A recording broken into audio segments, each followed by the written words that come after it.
E T V کے تمام ناظرین و سامعین السلام علیکم۔ ہماری آج کی ویڈیو میں آپ سب کو خوش آمدید۔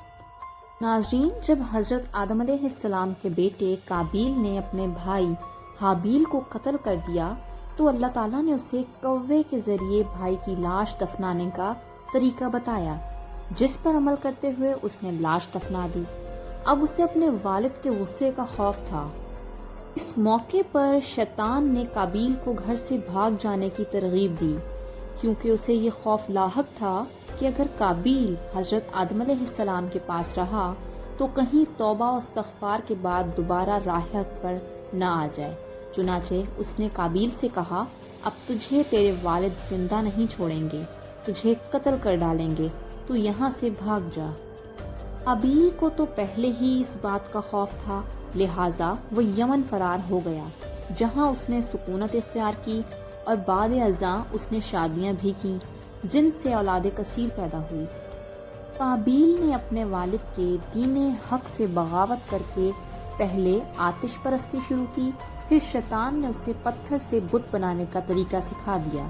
یوں قابیل اور اس کی اولاد نے ایک اللہ کو چھوڑ کر بت پرستی شروع کر دی، یعنی دنیا میں قتل و غارت، حسد و فساد اور بت پرستی کی بنیاد قابیل ہی نے رکھی۔ حضرت عبداللہ بن مسعود رضی اللہ تعالی عنہ سے روایت ہے کہ حضور اکرم صلی اللہ علیہ وآلہ وسلم نے فرمایا، دنیا میں جب بھی کوئی ظلم سے قتل ہوتا ہے تو اس کا ایک گناہ حضرت آدم علیہ السلام کے بیٹے قابیل کی گردن پر ضرور ہوتا ہے، اس لیے کہ یہ وہ شخص ہے جس نے ظالمانہ قتل کی ابتدا کی اور یہ ناپاک طریقہ جاری کیا۔ ناظرین، اب ہم بات کریں گے حضرت شیث علیہ السلام کی ولادت کے بارے میں۔ جب حضرت آدم علیہ السلام کو بیٹے کے قتل کی خبر ملی تو وہ بہت غمزدہ ہو گئے، کیونکہ حابیل نہایت سعادت مند، فرمانبردار، نیک اور شائستہ نوجوان تھا۔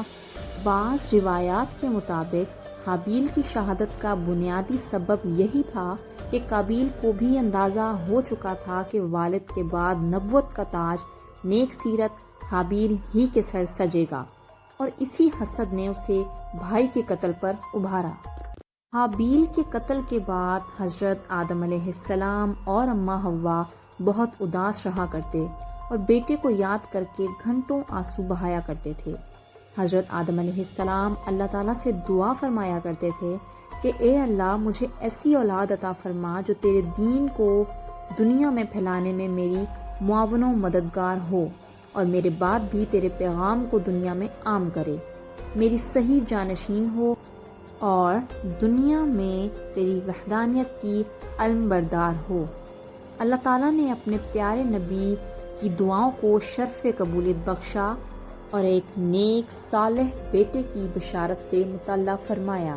چنانچہ کچھ ہی عرصے بعد حضرت شیث علیہ السلام پیدا ہوئے۔ حضرت آدم علیہ السلام اور اماں حوا ان کی پیدائش پر بے حد خوش تھے۔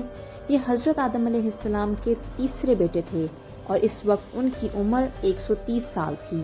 اماں حوا نے صاحبزادے کا نام شیث رکھا، جس کے عربی میں معنی عطیہ خداوندی کے ہیں۔ ناظرین، حضرت شیث علیہ السلام حسن و جمال، شکل و صورت اور عادات و اطوار میں اپنے والد سے بہت زیادہ مشابہ تھے۔ حضرت آدم علیہ السلام حضرت شیث علیہ السلام کو ہر وقت اپنے ساتھ رکھتے۔ آپ کو اس بات کا علم ہو چکا تھا کہ ان کی اولاد میں سے یہ بچہ ان کا جانشین ہوگا، چنانچہ انہوں نے شروع ہی سے ان کی تربیت پر خصوصی توجہ دی۔ آپ حضرت شیث علیہ السلام کو جنت کا احوال سناتے، اچھے اور برے کی پہچان کرواتے۔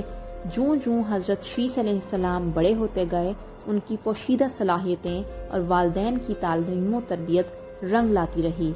حضرت آدم علیہ السلام نے ان کو درس و تدریس اور وعظ و تبلیغ کے خوبصورت اور منفرد طریقے سکھائے، انہیں دن اور رات کی گھڑیوں کی پہچان کروائی، ان اوقات میں ہونے والی عبادتوں کی تعلیم دی۔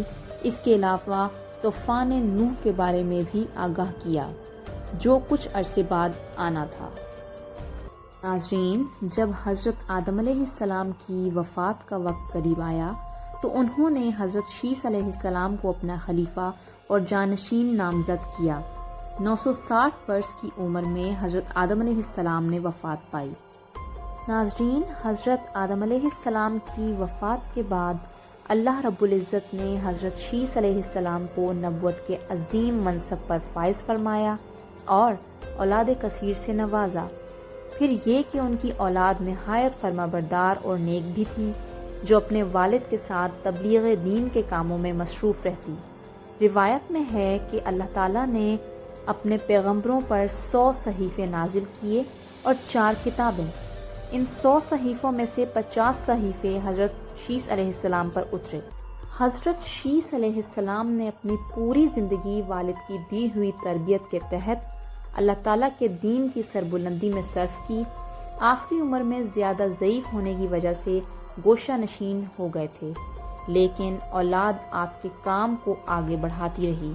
حضرت شیس علیہ السلام اپنے بھائی قابیل کی اولاد کے کفر و شرک میں مبتلا ہونے اور شیطان کا آلہ کار بنے رہنے کی وجہ سے بڑے فکر مند رہتے تھے اور انہیں راہ راست پر لانے کی کوششوں میں لگے رہتے تھے، جنہوں نے اپنے باپ قابیل کی شکل کے بت بنا کر اس کی پوجا شروع کر دی تھی۔ روایت میں ہے کہ دنیا میں موجود تمام انسان یعنی بنی آدم حضرت شیس علیہ السلام ہی کی اولاد ہیں، کیونکہ حابیل تو محض 20 برس کی عمر میں اپنے بھائی قابیل کے ہاتھوں شہید کر دیے گئے تھے اور انہوں نے کوئی وارث بھی نہیں چھوڑا تھا، جبکہ دوسرے بیٹے قابیل کی اولاد شیطان کی پیروکار، اللہ تعالیٰ کی نافرمان اور کفر پر گامزن تھی، جسے طوفان نوح میں غرق کر دیا گیا تھا۔ اب ہم بات کریں گے کہ حضرت شیس علیہ السلام لوگوں کو اکثر کیا نصیحت کرتے تھے۔ حضرت شیس علیہ السلام لوگوں کو نصیحت فرمایا کرتے تھے کہ سچا مومن وہ ہے جو اللہ تعالیٰ کو پہچانتا ہو، نیک اور بد کو جانتا ہو، بادشاہ وقت کا حکم بجا لاتا ہو، والدین کے حقوق ادا کرتا اور ان کی خدمت کرتا ہو، صلح رحمی کرتا ہو، غصے پر قابو رکھتا ہو، محتاجوں اور مسکینوں کے ساتھ حسن سلوک سے پیش آتا ہو، گناہوں سے پرہیز کرتا ہو، مصیبت کے وقت صبر کرتا ہو اور اللہ تعالیٰ کی نعمتوں پر ان کا شکر ادا کرتا ہو۔ ناظرین، جب حضرت آدم علیہ السلام کی وفات کا وقت قریب آیا تو انہوں نے اپنے بیٹے حضرت شیس علیہ السلام کو قریب بلایا اور ان کو نصیحت فرمائی کہ اے میرے سعادت مند بیٹے، تم میرے جانشین بنو گے، چنانچہ تم تقوی اختیار کرو اور جب بھی اللہ تعالیٰ کا ذکر کرو تو اس کے ساتھ ان کے محبوب حضرت محمد مصطفیٰ صلی اللہ علیہ وآلہ وسلم کا نام ضرور لیا کرو، کیونکہ میں نے ان کا نام عرش پر اس وقت لکھا دیکھا جب کہ میں روح اور مٹی کے درمیانی حالت میں تھا۔ پھر میں نے تمام آسمانوں کا چکر لگایا تو بارگاہ رب العزت میں آپ صلی اللہ علیہ وآلہ وسلم کی شان محبوبیت کا یہ عالم دیکھا کہ نام پاک محمد صلی اللہ علیہ وآلہ وسلم اللہ تعالیٰ کو اتنا پیارا ہے کہ آسمانوں میں کوئی ایسی جگہ نہیں جہاں یہ نام مبارک نہ لکھا ہو، لہٰذا تم بھی کثرت کے ساتھ ان کا ذکر کیا کرو، کیونکہ فرشتے بھی ہر وقت ان کا ذکر کرتے رہتے ہیں۔ ناظرین و سامعین، حضرت شیس علیہ السلام کی وفات 912 برس کی عمر میں ہوئی اور ان سے منسوب مزارات 3 مختلف مقامات میں ہیں۔ ان تینوں میں سے حضرت شیس علیہ السلام کس میں مدفون ہیں یہ اللہ تعالیٰ ہی بہتر جانتے ہیں۔ بعض روایات کے مطابق حضرت شیس علیہ السلام کا مکہ مکرمہ میں انتقال ہوا اور وہ وہیں سپرد خاک کیے گئے، جبکہ ایک خیال یہ بھی ہے کہ حضرت شیس علیہ السلام کا مزار لبنان کے ایک گاؤں شیس نبی میں ہے، جہاں ان کے نام سے ایک مسجد بھی قائم ہے۔ 13ویں صدی عیسوی اور بعد میں آنے والے عرب جغرافیہ دانوں کی روایات کے مطابق حضرت شیس علیہ السلام کا مزار فلسطین کے شہر رملہ کے شمال مشرق میں واقع ایک گاؤں بشیس میں ہے۔ بشیس 2 الفاظ بیت اور شیس کا مجموعہ ہے، جس کا مطلب ہے کہ خانہ شیس علیہ السلام۔ ناظرین، 1948 عیسوی میں اسرائیل کے معرض وجود میں آنے کے وقت یہ گاؤں غیر آباد ہو گیا تھا، لیکن آج بھی یہاں 3 کونوں والا مینار، حضرت شیس علیہ السلام کے مزار پر قائم ہے۔ ناظرین، یہ تھی ہماری آج کی ویڈیو۔ امید کرتے ہیں آپ کو ویڈیو ضرور پسند آئی ہوگی۔ ویڈیو پسند آنے پر لائک، کمنٹ اینڈ شیئر ضرور کریں اور ہمارے چینل ETV کو سبسکرائب کریں۔ شکریہ۔